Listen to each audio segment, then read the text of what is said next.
Title দেখা ডরায়েন না, এই টাইটেল দেওয়া ছাড়া উপায় ছিল না। আমরা ভাবতেছি দেশের কি হবে, সবাই ভাবতেছেন না কি আসতেছে সামনে, ইলেকশন হবে কিনা, আওয়ামী লীগ আবার ফিরে আসবে কিনা, হাসিনা ফিরে আসবে কিনা, আপা ফিরবে কিনা। কিন্তু এর চাইতে জরুরি প্রশ্ন হইতেছে, আমি আপনি বেঁচে থাকবো তো, আমাদের সন্তানেরা বেঁচে থাকবে তো? হাসিনা তো আমাদের সন্তানদের পাখির মতো গুলি করে মারছে, কিন্তু আজকের সরকারও মারতেছে আমাদের আর আমাদের সন্তানদের। তবে ধীরে আসেন একটু বিস্তারিত বুঝে দেখি। আলাপ শুরুর আগে একটু গৌরচন্দ্রিকা করে নিই। আমি বাংলাদেশের মানুষের অনেক বাস্তব সংকট মোকাবেলার জন্য বেশ কিছু সমাধানের পথ বাতলাই দিছিলাম। চাইলে প্রফেসর ইউনূসের সরকার অনেকগুলোই বাস্তবায়ন করতে পারতো, করে নাই। আজকে আমি এমন একটা ইস্যু নিয়ে কথা বলবো যার ভুক্তভোগী আমরা সবাই, আমি আপনি সবাই। আর এই সমস্যা আমাদের স্বাস্থ্য, আমাদের জীবনী শক্তি, আমাদের জাতির প্রোডাক্টিভিটি, উৎপাদনশীলতা একেবারে নিঃশেষ করে দিচ্ছে। আমরা যেন একবারে দাঁড়াইতে না পারি সেই ব্যবস্থা করতেছে। কি এটা? এটা হইতেছে বিষাক্ত খাদ্য। শুধু মানুষের খাদ্য না, পশু প্রাণীর খাদ্যও বিষাক্ত। আর সেইগুলা শেষ পর্যন্ত আমাদের শরীরে ঢুকতেছে। বাংলাদেশে যে পরিমাণে খাবারে ভেজাল, সেটা সম্ভবত পৃথিবীর শীর্ষে। কোন খাবারে ভেজাল নাই? দুধ বলেন, শাকসবজি বলেন, ফল, মশলা, আচার, আইসক্রিম, মাছ, কোনটা না? প্রত্যেক দিন আমরা নিজেরা বিষ খাই, সন্তানদের মুখে বিষ তুলে দিই। রেস্টুরেন্টে যে রান্না হয় সেটাও পচা। বাংলাদেশ সম্ভবত একমাত্র দেশ যে দেশে 5 স্টার হোটেলে খাইলেও পেট খারাপ হয়। ব্যানে ভ্যানে করছি না। একবার সেরাটন হোটেলে খাইছিলাম 2006 সালে। আমার নিজের টাকায় না, আমারও তো টাকা নাই সেরাটন হোটেলে খাওয়ার মতো। অফিসের বস ফ্রান্স থেকে আসছিল, ও খিলাইছিল। ওরে বাপ, রাত থেকে বমি আর পাতলা পায়খানা একেবারে ডাইরেক্ট হয়ে গেছিল। হাসপাতালে ভর্তি হইতে হয়েছিল, তার সাথে জ্বর। যাই হোক, কারো কোনো ভ্রুক্ষেপ আছে? এই যে খাবার দাবারের যে অবস্থা, আমরা যে বিষ খাইতেছি, কারো কোনো ভ্রুক্ষেপ নাই। নিরাপদ খাদ্য, এটা পাওয়া যায় মানুষের মৌলিক মানবাধিকার, এটাও মনে হয় জানে না কেউ। অথচ বাংলাদেশের খাদ্যকে পরিপূর্ণভাবে নিরাপদ করে তোলা সম্ভব 2 থেকে 3 বছরের মধ্যে। আমি গ্যারান্টি দিব এটাই হবে। এখন কেমনে হবে আসেন সেটা বুঝে দেখি। আচ্ছা, আপনাদেরকে জানা আছে যে আমাদের কোন কোন সরকারি প্রতিষ্ঠান আর কতজন লোক এই যে নিরাপদ খাদ্য নিশ্চিত করার জন্য কাজ করে? আমরা পয়সা দিয়ে পালি সরকারি কর্মচারী, জানা নাই? আসেন সেটা দেখি। বাংলাদেশে নিরাপদ খাদ্য নিশ্চিত করার কাজে একাধিক প্রতিষ্ঠান যুক্ত আছে। এগুলো খণ্ডিতভাবে কাজ করে, আপনি কল্পনাও করতে পারবেন না যে কত লোক কাজ করে। তাও আপনি যেই তিমিরে ছিলেন সেই তিমিরেই থাকতেছেন। আসেন এক এক কইরা দেখি। বাংলাদেশ নিরাপদ খাদ্য কর্তৃপক্ষ, BFSA, এদের কাজ হইতেছে স্বাস্থ্যসম্মত খাদ্য নিশ্চিত করার জন্য বাংলাদেশে প্রতিষ্ঠিত মূল এবং সবচেয়ে গুরুত্বপূর্ণ সংস্থা হচ্ছে এইটা। এরা খাদ্য উৎপাদন দেখে, প্রক্রিয়াকরণ দেখে, আমদানি দেখে, বিপণনের প্রত্যেকটা স্তরে খাদ্যের মান পর্যবেক্ষণ এবং নিয়ন্ত্রণ করে। এটা বিভিন্ন সংস্থার কার্যক্রম সমন্বয়কারী বা আমব্রেলা বডি হিসেবে কাজ করে। অনুমোদিত লোকবল 365 জন। 2 নাম্বার, জাতীয় ভোক্তা অধিকার সংরক্ষণ অধিদপ্তর, DNCRP। আপনারা দেখেন যে মাঝে মাঝে ম্যাজিস্ট্রেট যায় দোকানে দোকানে, এটা হচ্ছে এই ভোক্তা অধিকার সংরক্ষণ অধিদপ্তর থেকে। এরা সরাসরি খাদ্যে ভেজাল বা অনিরাপদ উৎপাদনের ব্যবহার রোধে কাজ করে। এই সংস্থায় বাজার অভিযান পরিচালনা করে এবং অস্বাস্থ্যকর এবং ভেজাল খাদ্য বিক্রির বিরুদ্ধে আইনানুগ ব্যবস্থা গ্রহণ করে। ভোক্তারা যদি অভিযোগ করে তার ভিত্তিতেও তারা তদন্ত করে, জরিমানা করে। এদের লোকবল অনুমোদিত 664 জন। 3 number, Bangladesh standards and testing institution, BSTI। Seal দেখেন না BSTI এর? এটা হইতেছে সেটা বিভিন্ন খাদ্য পণ্যের মান নির্ধারণ করে এবং সেই মান অনুযায়ী পণ্য উৎপাদন হচ্ছে কিনা সেটা নিশ্চিত করে। তারা পণ্যের অনুকূলে BSTI এর একটা সিল দেয়, যা পণ্যটা নিরাপদ কিনা এইটার নিশ্চয়তা দেয়। খাদ্যে ভেজাল রোধ এবং সঠিক পরিমাণ নিশ্চিত করতে BSTI নিয়মিত ভ্রাম্যমাণ আদালত পরিচালনা করে। বর্তমানে এদের 664টা পদ আছে, আরো 1600 পদ এই সরকারি নিয়োগ দেবে, এটা পরিকল্পনা গ্রহণ করা হয়েছে। 4 নাম্বার জনস্বাস্থ্য ইনস্টিটিউট, IPH। এইটা স্বাস্থ্য অধিদপ্তরের অধীনে থাকা জনস্বাস্থ্য রক্ষার জন্য একটা গুরুত্বপূর্ণ প্রতিষ্ঠান। এর অধীনেই আছে national food safety laboratory, NFSL। এই যে এটা খাদ্যের রাসায়নিক এবং মাইক্রোবায়োলজিক্যাল পরীক্ষা, অণুজীব পরীক্ষা, এটার মাধ্যমে গুণগত মান এবং নিরাপত্তা যাচাই করে। এইটা দেশের অন্যতম প্রধান খাদ্য পরীক্ষাগার। এইটার লোকবল আমি ঠিক খুঁজে পাই নাই, কিন্তু অনুমান করি এটা 100-র মতো হবে আর কি। 5 নাম্বার বাংলাদেশ বিজ্ঞান এবং শিল্প গবেষণা পরিষদ, BCSIR, সায়েন্স ল্যাবরেটরি। যেটা এই প্রতিষ্ঠান মূলত একটা গবেষণা সংস্থা, কিন্তু এর অধীনে থাকা খাদ্য বিজ্ঞান প্রযুক্তি ইনস্টিটিউট আছে একটা, IFST। এরা নিরাপদ খাদ্য নিয়ে গুরুত্বপূর্ণ গবেষণা করে এবং তারা খাদ্যের পুষ্টিগুণ, টক্সিন মানে বিষ আছে কিনা খাদ্যের মধ্যে, ভেজাল শনাক্তকরণের নতুন পদ্ধতি উদ্ভাবন করে, যা নিরাপদ খাদ্য নিশ্চিতকরণে পরোক্ষভাবে সহায়তা করে। IFSTর ওয়েবসাইটে এই ইনস্টিটিউটে 50 জনেরও বেশি বিজ্ঞানী গবেষক কর্মরত আছে। তো বিজ্ঞানী গবেষক ছাড়াও তো ইনস্টিটিউটে গবেষণা সহায়তার জন্য ল্যাব টেকনিশিয়ান লাগে, প্রশাসনিক সহকারী লাগে, কর্মচারী লাগে। তো সব মিলে বিবেচনা করলে ধরেন এদেরও 100-র মতো লোকবল হবে। এই প্রতিষ্ঠানগুলো ছাড়াও স্বাস্থ্য অধিদপ্তরের স্যানিটারি ইন্সপেক্টর এবং সিটি কর্পোরেশন এবং পৌরসভার স্বাস্থ্য বিভাগ মাঠ পর্যায়ে রেস্তোরাঁ যারা খাবার বিক্রি করে এই সমস্ত প্রতিষ্ঠান পরিদর্শন করে নিরাপদ খাদ্য নিশ্চিত করে। স্বাস্থ্য অধিদপ্তরের অনুমোদিত কাঠামো অনুযায়ী প্রত্যেকটা উপজেলায় 1 বা একাধিক স্যানিটারি ইন্সপেক্টর আছে এবং সহকারী স্যানিটারি ইন্সপেক্টর আছে। সেই হিসাবে সারা দেশে 495টা উপজেলায় এই সংখ্যা প্রায় 1000 থেকে 1200 জন। সিটি কর্পোরেশন এবং পৌরসভাগুলোর স্থানীয় সরকার মন্ত্রণালয়ের অধীনে পরিচালিত হয় এবং তাদের নিজস্ব স্বাস্থ্য বিভাগ এবং জনবল কাঠামো আছে। এদের লোকবলের সংখ্যা প্রতিষ্ঠানের আকার, আয়তন এবং বাজেটের উপর ভিত্তি করে ভিন্ন ভিন্ন হয়। তো ধরেন সিটি কর্পোরেশন, বড় সিটি কর্পোরেশনগুলোতে যেমন ধরেন ঢাকা, চট্টগ্রাম, এদের স্বাস্থ্য বিভাগ বেশ বড় এবং সুসংগঠিত। প্রত্যেকটা সিটি কর্পোরেশনে একজন প্রধান স্বাস্থ্য কর্মকর্তা থাকে। এর অধীনে প্রত্যেকটা আঞ্চলিক বা জোনাল অফিসে স্বাস্থ্য কর্মকর্তা এবং তার অধীনে স্যানিটারি ইন্সপেক্টর বা খাদ্য পরিদর্শক কাজ করে। এদের আনুমানিক সংখ্যা ধরেন যেগুলো সিটি কর্পোরেশনের কয়েকশো। সারা দেশের 12টা সিটি কর্পোরেশন মিলায় এই সংখ্যাটা হবে 500 থেকে 700, তার একটু বেশিও হইতে পারে। পৌরসভা, বাংলাদেশের 329টা পৌরসভা আছে। এদের স্বাস্থ্য বিভাগের আকার তুলনামূলকভাবে ছোট। এটার আবার শ্রেণী আছে, যেমন ক শ্রেণী আছে, খ শ্রেণী আছে। তো ক শ্রেণী মানে এগুলো বড় পৌরসভা। এখানে স্যানিটারি ইন্সপেক্টরের পদ থাকলেও ছোট পৌরসভাগুলোতে একজন স্বাস্থ্য সহকারী বা স্যানিটেশন টেকনিশিয়ান আছে, এই দায়িত্ব পালন করে, একই দায়িত্ব পালন করে। আনুমানিক সংখ্যা, এই সংখ্যাটা আমি কোথাও খুঁজে পাইনি, আনুমানিক সংখ্যা প্রত্যেক পৌরসভায় যদি গড়ে 2 থেকে 3 জন করে ধরি, তাহলে সারা দেশে পৌরসভাগুলোতে এই সংখ্যা 600 থেকে 900-র মতো হবে আর কি।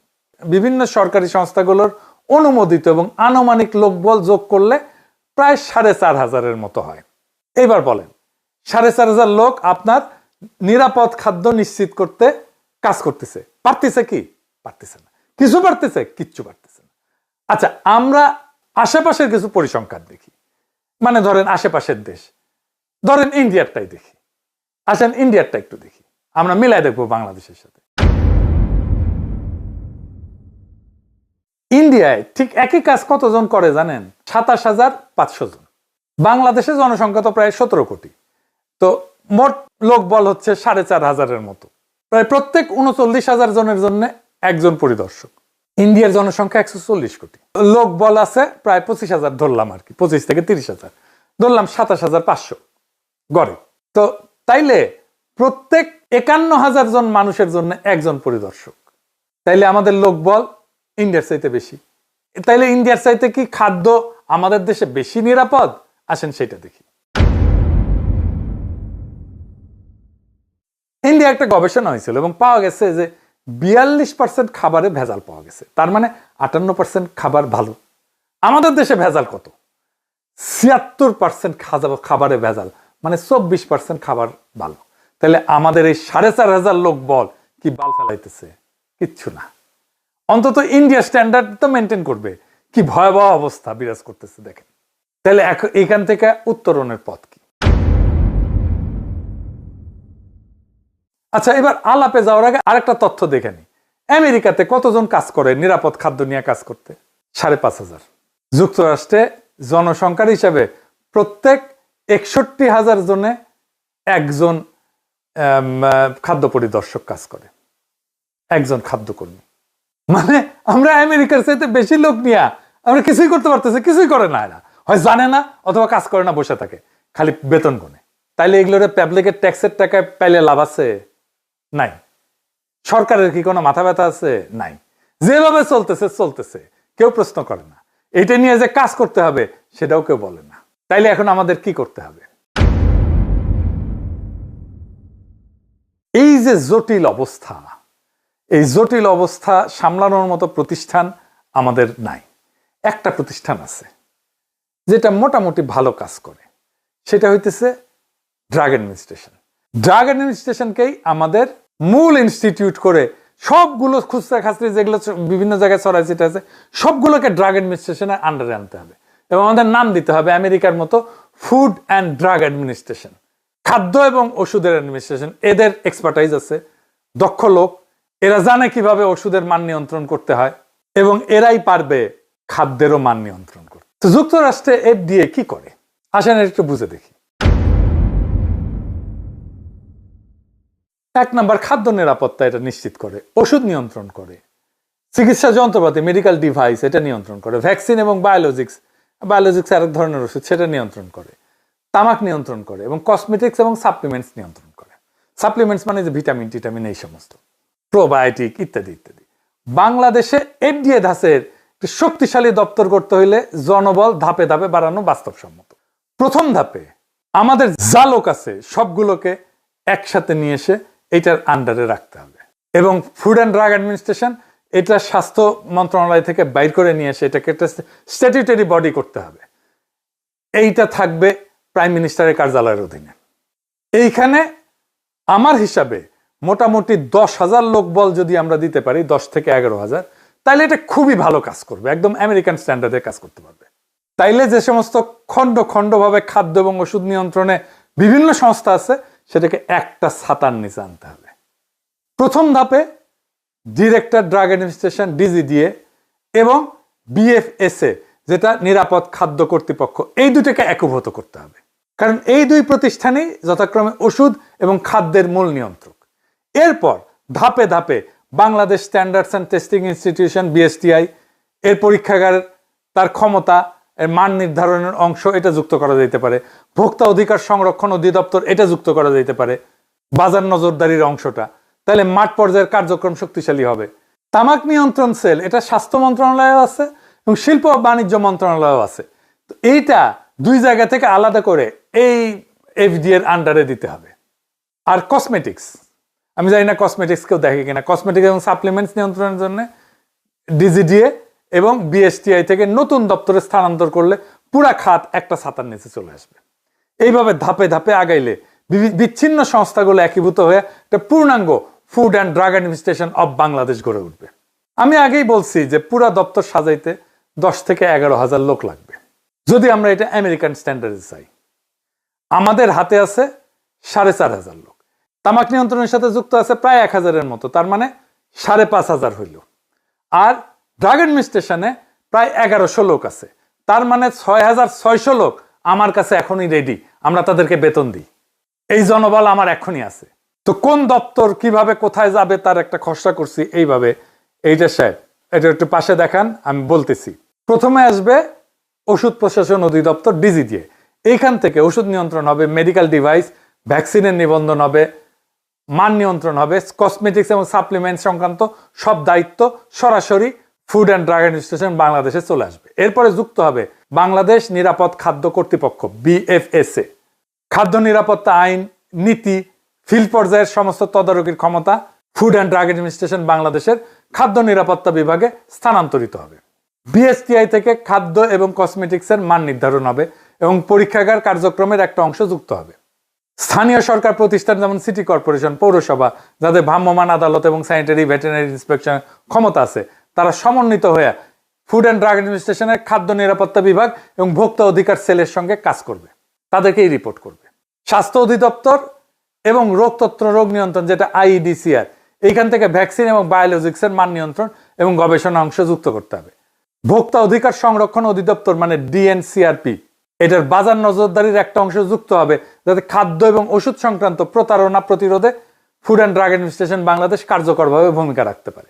সবশেষে স্বাস্থ্য মন্ত্রণালয়ের তামাক নিয়ন্ত্রণ সেল এবং শিল্প ও বাণিজ্য মন্ত্রণালয়ের তামাক উৎপাদন এবং বিপণন অনুমতির ক্ষমতা একত্রিত হয়ে ফুড অ্যান্ড ড্রাগ অ্যাডমিনিস্ট্রেশন বাংলাদেশের তামাক নিয়ন্ত্রণ বিভাগ গঠন করবে। এইভাবে ডিজিডিএ থেকে ওষুধ, বিএফএসএ থেকে খাদ্য, বিএসটিআই থেকে মান নিয়ন্ত্রণ, স্থানীয় সরকার থেকে ফিল্ড ইন্সপেকশন, ডিজিডিএস থেকে এবং আইডিএস থেকে ভ্যাকসিন, ডিএনসিআরপি থেকে বাজার তদারকি এবং টোবাকো সেল থেকে তামাক নিয়ন্ত্রণ সব একত্রিত হয়ে একটা পূর্ণাঙ্গ food and drug administration of Bangladesh গড়ে উঠবে। বিষমুক্ত খাদ্য মানে শুধু স্বাস্থ্য না, এটা আমাদের অধিকার, এটা আমাদের ভবিষ্যৎ। আমরা চাই দুধে বিষ না, বিশুদ্ধতা। আমরা চাই শাকে রাসায়নিক না, প্রাণের গন্ধ। আমরা চাই রেস্টুরেন্টে ভোজ, হাসপাতালের শয্যা না। আজ সময় আসছে আমরা বলবো একসাথে, আমরা নিরাপদ খাদ্য চাই, এখনই চাই, আজই চাই। এই দাবিই আমাদের শক্তি, এই দাবিই আমাদের বাঁচার শপথ। যেদিন ভেজাল মুক্ত খাদ্য হবে সবার অধিকার, সেদিনই জন্ম নেবে একটা শক্তিশালী, সুস্থ, অদম্য বাংলাদেশ। ইনকিলাব জিন্দাবাদ।